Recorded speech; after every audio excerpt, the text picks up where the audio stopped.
conservatoire.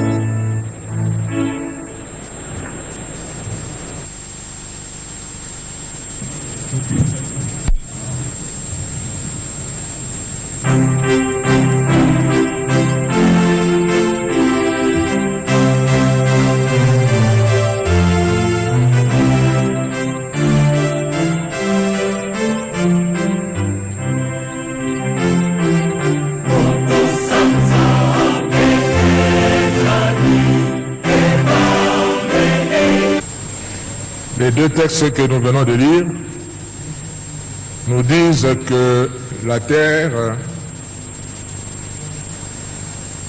appartient à Dieu, mais il a donné la gestion de cette terre à l'homme. En d'autres termes, la République démocratique du Congo appartient à Dieu, mais il a donné la gestion de ce pays à nous les Congolais. Prions le Seigneur. Dieu notre Père, nous voulons écouter ta parole. Utilise-nous comme de simples instruments, mais que ton peuple t'entende toi. Au nom de Jésus-Christ. Amen. Nous commémorons l'anniversaire de la mort de Mosé Kabila et nous retenons ce que nous pensons que ça sera le résumé de sa pensée qui va traverser des générations et des générations de Congolais, ce qu'il a dit.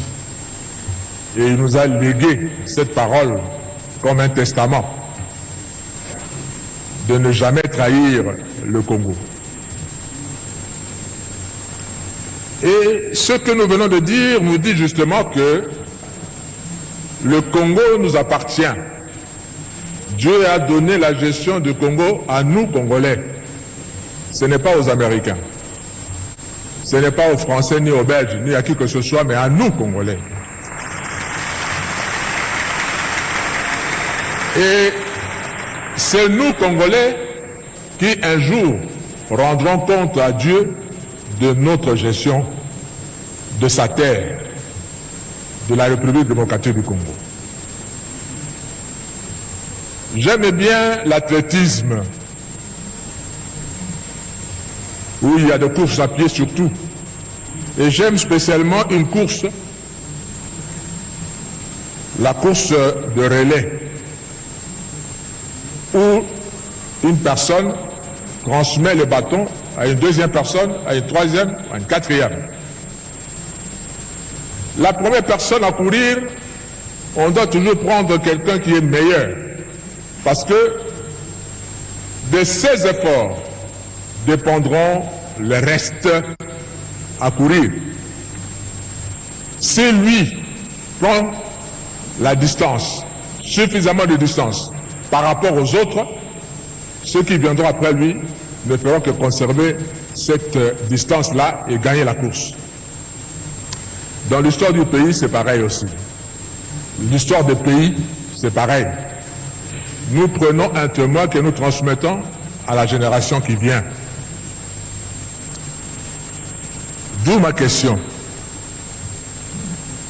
Quel pays allons-nous léguer à nos enfants, à nos petits-enfants?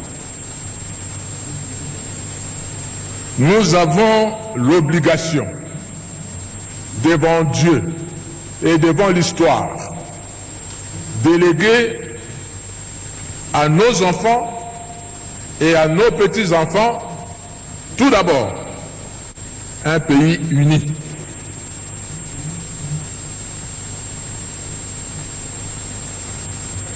Nous n'allons pas léguer à nos enfants un pays divisé. Un pays uni,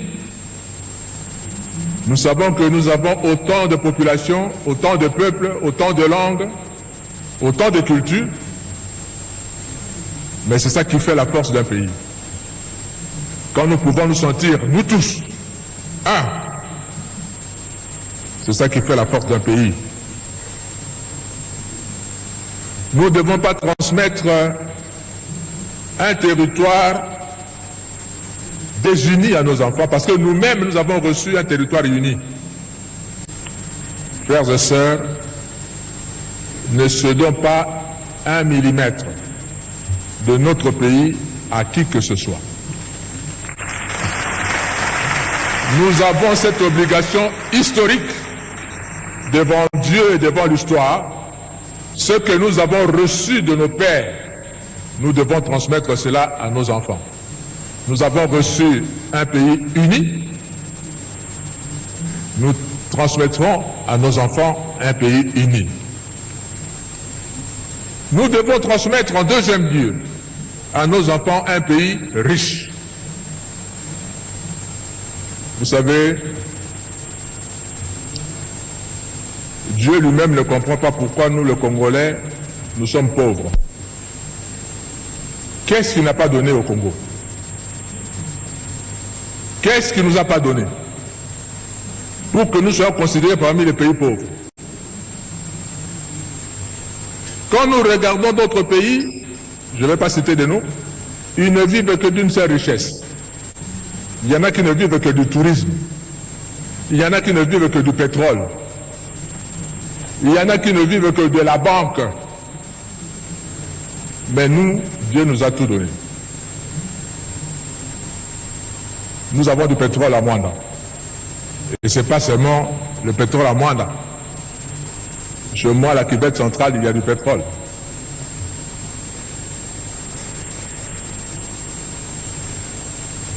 Nous pouvons vivre de ça. Mais en plus de cela, nous avons le coltan, que tout le monde cherche dans le monde entier. Nous avons l'or, le diamant, etc., etc. Vous savez, c'est un péché pour le Congo d'être encore pauvre. Nous devions être parmi les riches nations du monde.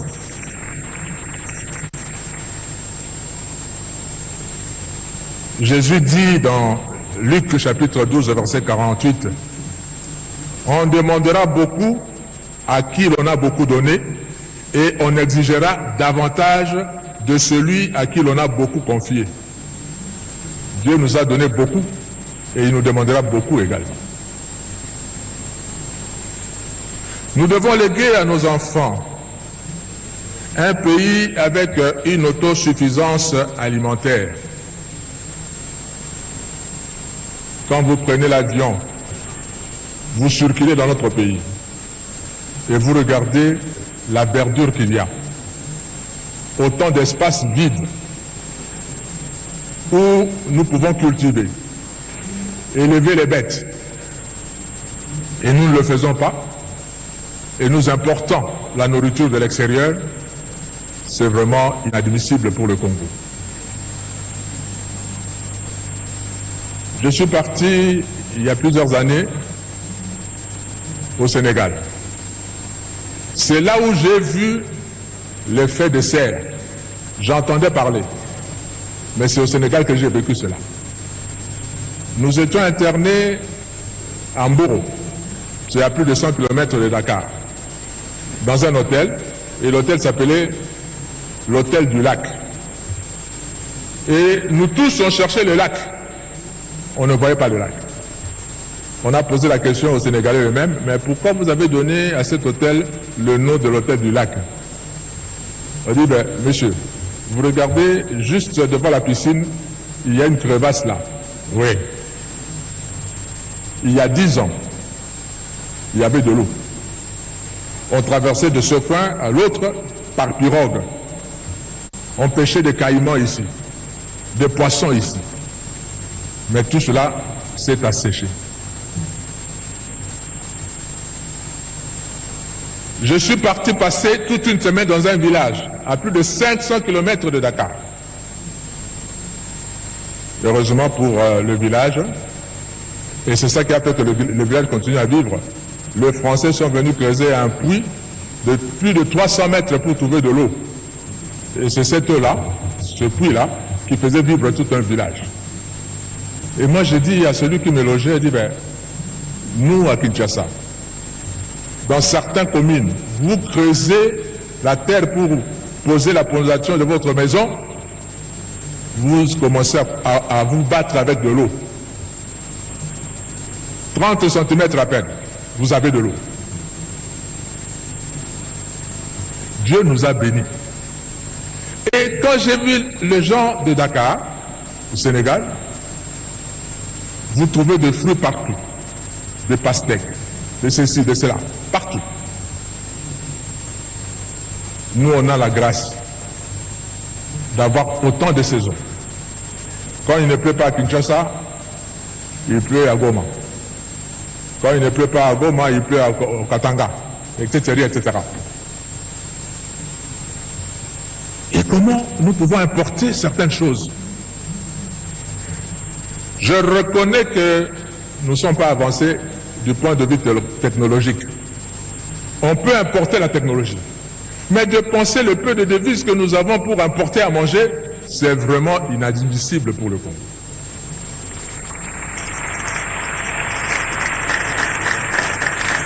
Nous devons léguer à notre pays, à nos enfants, pardon, un pays où l'État existe réellement.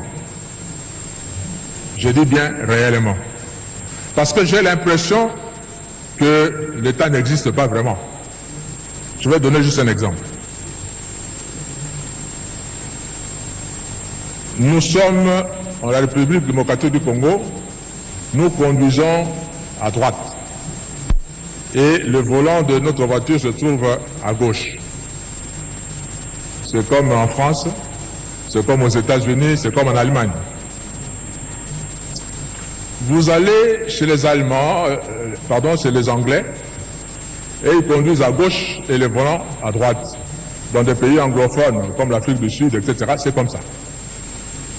Dans tout ce pays, quand vous allez, là où on conduit à gauche et le volant à droite, toutes les voitures sont comme ça. Vous allez dans d'autres pays où on conduit à droite comme nous et le volant à gauche, toutes les voitures sont comme ça, sauf chez nous. Le volant devait être à gauche. Nous avons importé autant de voitures dont le volant se trouve à gauche et ça entre par nos frontières. Alors que si vous osez faire ça aux États-Unis, on vous dira que c'est non conforme à la législation américaine, ça n'entre pas. Chez nous, ça entre. Et c'est nous, les Congolais, qui connaissons notre loi, qui importons ces voitures, et l'État laisse faire. Ça veut dire que l'État n'existe pas réellement. Il faut renforcer l'autorité de l'État. Nous devons léguer à nos enfants un pays où l'État est réel.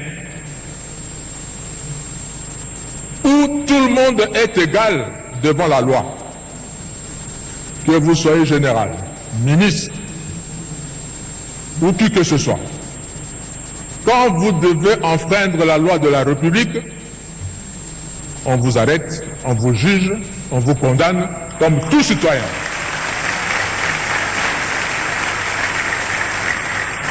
J'étais étudiant aux États-Unis à l'époque du président Reagan. Un matin, on se réveille, breaking news, toutes les télévisions. Qu'est-ce qu'il y a? On a tiré sur le président. On a vu ça en direct. Et moi j'ai dit, en bon congolais à l'époque c'était Zaïrois, j'ai dit oh là là là là là là là. Ces garçons a cherché un problème à sa famille. Parce que je me rappelle de nous. J'ai dit ben on va même pas le juger, on va le condamner, on va le tuer, peut-être tuer toute sa famille. Je raisonnais comme ça. Mais les États-Unis m'ont donné une leçon. On l'a arrêté comme un citoyen américain, on l'a jugé comme un citoyen américain, même s'il a tiré au président des États-Unis, on dit ben c'est un citoyen américain qui a tiré au citoyen américain, même si c'est le premier citoyen, mais c'est un citoyen américain. On l'a jugé. Et comme il vient d'une famille riche, il a trouvé un avocat de haut rang. Ils ont plaidé l'insanité, la déficience de sa tête, de son intelligence. Curieusement, la Cour a cru, parce qu'on a fait des tests et c'était vrai, on ne l'a pas condamné. On l'a condamné plutôt à être soigné. J'étais abasourdi. Un monsieur qui tire sur un président de la République et on lui donne un procès équitable. Et au lieu de le condamner en prison, on le condamne à aller plutôt être soigné. Parce que, et c'est la leçon que j'ai appris là-bas, tout le monde est égal devant la loi. La tendance du Congolais, c'est de dire que la loi est là, mais moi je suis au-dessus de la loi. Parce que je suis. Nous devons léguer à nos pays, à nos enfants, un État responsable où tout le monde est égal devant la loi. Nous devons léguer à nos enfants un pays où l'on circule librement. Quand je parle de circuler librement, je vois le transport, pas seulement de la ville, mais surtout de routes interprovinciales, intervilles, etc., etc. J'étais dans une rencontre à Nairobi, une rencontre de l'église. Je vous assure qu'il y a des gens qui nous aiment. Parce que j'ai assisté à la prière de gens qui priaient pour mon pays, j'ai eu de larmes aux yeux. Et ils ont prié pour le Congo, pourquoi? Parce que on a appelé, c'est une rencontre de l'église. Et moi je suis de l'église. On a appelé des experts, qui ne sont pas de l'église, pour nous parler de l'Afrique. Et on a pris un secteur, le transport. Quand vous prenez votre véhicule en Afrique du Sud, vous allez traverser tout le pays du Sud, vous montez vers le Nord. Vous allez traverser ce pays par route. Et tout s'arrête en République démocratique du Congo. Quand vous entrez au Congo, il n'y a plus de route. Vous allez d'est à l'ouest de l'Afrique, vous venez, vous vous arrêtez en République démocratique du Congo, vous n'allez plus entrer parce qu'il n'y a plus de route. De nord vers le sud, c'est pareil, vous vous arrêtez seulement en République démocratique du Congo. Et les gens ont prié pour qu'un jour, quelqu'un puisse quitter le sud, traverser le Congo, ce grand pays, le Congo, et aller jusqu'au nord avec sa voiture. Et j'aimerais que le Congolais entre eux circule. Quelqu'un de Mbandaka va aller passer les vacances à Goma. Quelqu'un de Goma va passer les vacances au Katanga avec sa voiture, avec sa famille, comme ça se fait ailleurs. Et c'est en circulant que les gens vont se connaître. Et ça va créer la cohésion nationale, l'unité nationale. On aime que quelqu'un qu'on a vu, qu'on a touché, qu'on a côtoyé, avec qui on a causé. Si on n'a jamais vu quelqu'un, comment on va l'aimer? Nous avons l'obligation devant l'histoire à léguer un tel pays à nos enfants. Un pays où il fera beau vivre. Sinon, nos enfants vont commencer à nous quitter pour aller mourir à l'océan Pacifique ou à la mer Méditerranée pour chercher mieux ailleurs. Et c'est autant d'enfants qui vont nous quitter à cause de ça. Non, nous voulons que nos enfants aiment notre pays, restent dans notre pays, travaillent dans notre pays, parce que dites-moi dans tout le monde entier, quel est ce grand pays qui n'a pas une grande frontière, une grande étendue de pays et une grande population qui soit parmi les pays les plus riches. Regardez les États-Unis. Autant de kilomètres carrés de superficie, mais autant de millions d'habitants. Les États-Unis peuvent développer juste un marché interne. Ils vont vivre avec ça. Parce qu'ils sont nombreux. Il suffirait que Michael Jackson, qui est mort, sorte un disque. Et aux États-Unis, ils sont à plus de 250 millions d'habitants. S'ils vendaient le disque à $1 seulement, et que 100 millions d'Américains achètent, ou 40 millions d'Américains achètent, il a 40 millions. Il a 100 millions. Il n'a pas besoin que son disque soit vendu en Europe ou en Afrique. Il n'a pas besoin de ça, parce qu'il se fait suffisamment riche à l'intérieur de son pays. Les McDonald's, ils ont commencé à être riches chez eux, avant de conquérir le monde. Nous devons être grands. Dieu nous a donné la superficie qu'il faut. Et nous devons avoir une population jeune, qui travaille, qui aime le pays et que nous utilisons nous-mêmes ici. Je voudrais m'adresser un peu à nos voisins, parce que nous sommes entourés. Même si le Congo nous appartient, Dieu nous a donné une mission pour l'Afrique. France Fanon avait raison de dire que l'Afrique a une forme de revolver dont la gâchette se trouve au Congo justement. Le jour où le Congo décolle, je vous assure que l'Afrique va décoller également, par effet d'entraînement. Si vous allez aux États-Unis, le pays comme le Mexique, le Canada, ont décollé parce que les États-Unis ont décollé. Et quand le Congo va décoller, les autres vont suivre.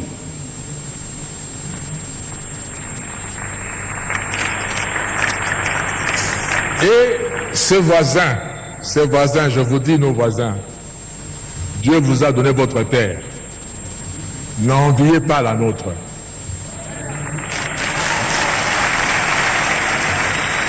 Travaillez chez vous. Je prends la petite Suisse en Europe. La petite Suisse est entourée par la France, un grand pays, l'Allemagne, un grand pays par rapport à la Suisse, l'Italie, un grand pays par rapport à la Suisse. Et dans la Suisse, ils parlent les 3 langues de ce pays-là. Mais ils sont fiers d'être Suisses. Ils n'envient ni la France, ni l'Italie, ni l'Allemagne. Mais puisqu'ils se sont tournés chez eux, à travailler chez eux, Dieu leur a donné la confiance du monde entier. Tout le monde entier va garder son argent en Suisse. Et la Suisse vit de ses banques. Ces pays aussi peuvent vivre de ce que Dieu va leur donner de faire, au lieu d'envier la République démocratique du Congo et avoir des stratégies pour profiter de la République démocratique du Congo. Surtout, ne prenez pas 1 centimètre de la République démocratique du Congo. Parce que le Congo ne sera pas toujours faible comme il est maintenant. Il va se réveiller un jour. J'étais étudiant également en France et Dieu a fait que je vive dans la ville de Strasbourg pendant 5 ans. Et Strasbourg fait partie de la grande région qu'on appelle Alsace. Et les Alsaciens parlent un dialecte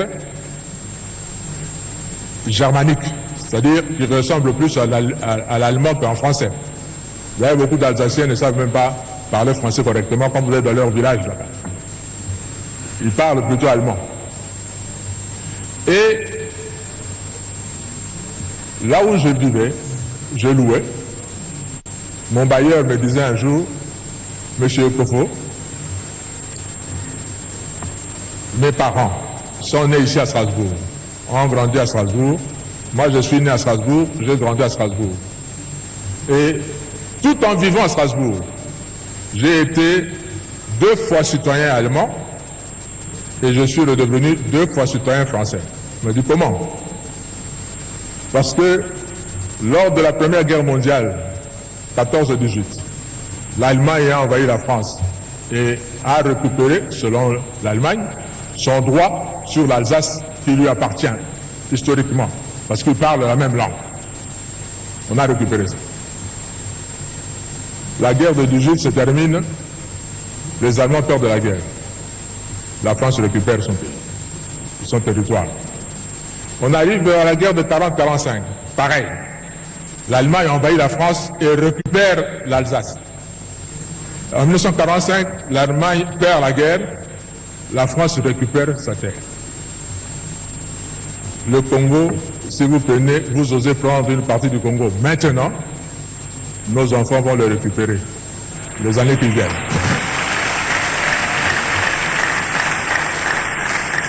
Alors, soyons plutôt de bons voisins et ne mettez pas de conflit entre nous. S'il vous plaît, nos voisins. Je voudrais m'adresser aux pays riches. Je suis content que les ambassadeurs sont nombreux. D'accord? S'il vous plaît, soyez nos porte-parole auprès de vos pays respectifs. Vous avez la technologie. Nous n'avons pas la technologie. Vous êtes riches. Nous sommes pauvres. Aidez-nous à développer notre pays. Vous en tirerez toujours les dividendes.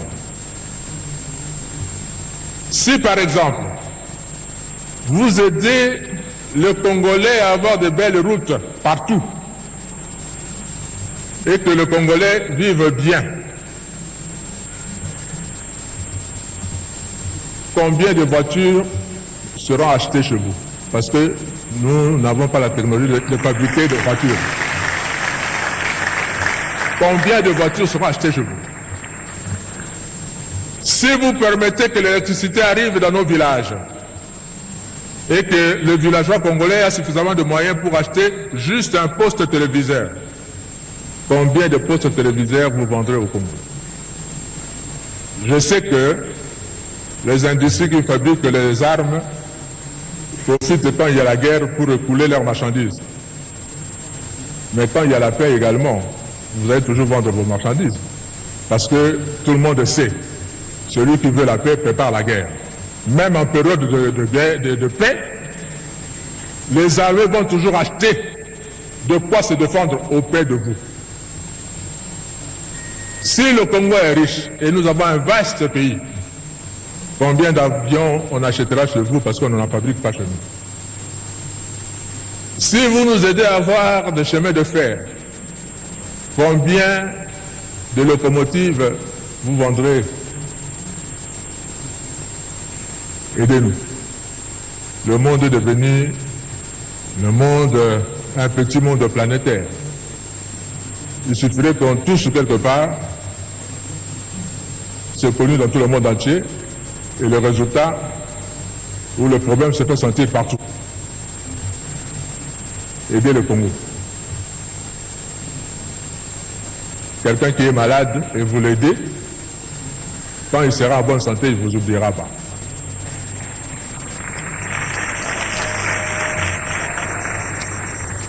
Le Seigneur m'a donné ce message pour nous les Congolais.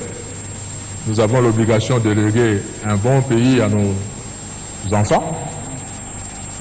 Et nous avons demandé aussi à nos frères et sœurs qui partagent avec nous ce continent d'Afrique d'être de bons voisins et demander à ceux qui sont les maîtres du monde maintenant de s'occuper du Congo aussi. Parce que, qui sait, l'histoire nous montre que l'aiguille tourne.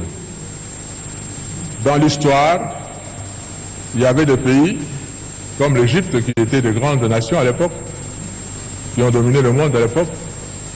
Et puis nous sommes partis en Europe. On a eu la Grèce, on a eu Rome, et à un moment, les Français ont dominé, les Espagnols l'ont fait,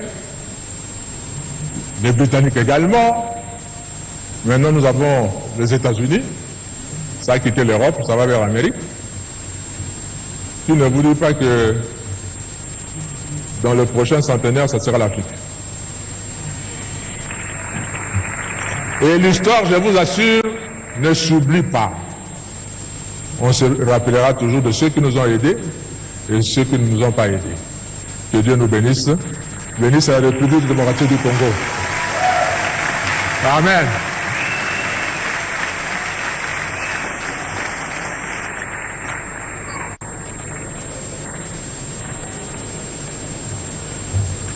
Prions pour le message. L'Afrique est debout. L'Afrique s'affirme. La diaspora africaine est fière de partager sa culture et son héritage. À l'ère de la mondialisation, où le monde devient un village, tous les peuples se mélangent. C'est pourquoi il vaut mieux se connaître et connaître les autres pour ne pas disparaître. Tant que le lion n'écrira pas lui-même son histoire, les histoires de la chasse tourneront qu'à la gloire du chasseur. Mescultura.com est la nouvelle plateforme des producteurs et réalisateurs d'Afrique et des Caraïbes. Des contenus de haute qualité, films, séries TV, éducation et pour la première fois, un espace 100% sécurisé pour des contenus 100% adultes. 100 ans plus tard, qui se rappellera de nous?